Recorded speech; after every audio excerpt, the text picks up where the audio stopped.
Hello வணக்கம், நான் doctor Monisha. இன்னைக்கு டாபிக்ல நம்ம என்ன பார்க்க போறோம் அப்படின்னா குளுட்டதைன் பத்தி தான் பார்க்க போறோம். இப்போ ரீசெண்டா குளுட்டதைன் இன்ஜெக்ஷன்ஸ், குளுட்டதைன் சப்ளிமெண்ட்ஸ் நிறைய பேர் எடுத்துட்டு இருக்காங்க. ஸோ அப்படின்னா என்ன, அது எதுக்கு ஹெல்ப் பண்ணுது அப்படின்னு சொல்லி தான் நம்ம இந்த வீடியோல பார்க்க போறோம்.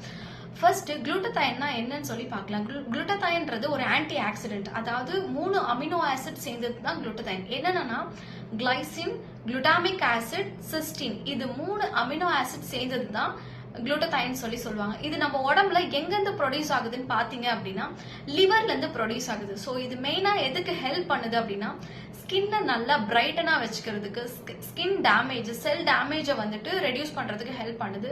ஸ்கின்ல இருக்க பிக்மெண்டேஷனை ரெடியூஸ் பண்றதுக்கும் ஹெல்ப் பண்ணுது. ஸோ இது நேச்சுரலா எப்படி எடுத்துக்கலாம்? ஃபுட்ல குளுட்டதைன் இருக்குன்னு பாத்தீங்க அப்படின்னா கிரீன் லீஃப் வெஜிடபிள்ஸ்ல குளுட்டதைன் ரொம்ப அதிகமா இருக்கு. ஸோ காய்கறிகள், கீரைகள் நிறைய எடுத்துக்கோங்க.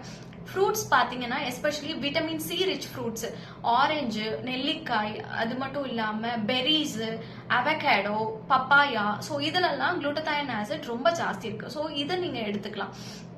இது மட்டும் போதுமா டாக்டர், இது மட்டும் எடுத்துக்கலாம் மட்டும்னா அது மட்டும் போதாது. தண்ணி நிறைய குடிக்கணும். நம்ம உடம்ப எப்பவுமே ஹைட்ரேட்டடா வச்சுக்கணும். ஸோ தண்ணி நிறைய குடிங்க. அதே மாதிரி ஒர்க் அவுட் பண்ணணும். ஏன்னா நம்ம பாடியில இருக்க டாக்ஸின்ஸ் ரிமூவ் ஆகணும். ஸோ அதுக்கு ஒர்க் அவுட் பண்றது மூலயமா நம்ம உடம்புல இருக்க டாக்ஸின்ஸ் ரிமூவ் ஆகும். ஸோ டெய்லியும் ஒர்க் அவுட் பண்ற மாதிரி பார்த்துக்கோங்க. தேங்க்யூ.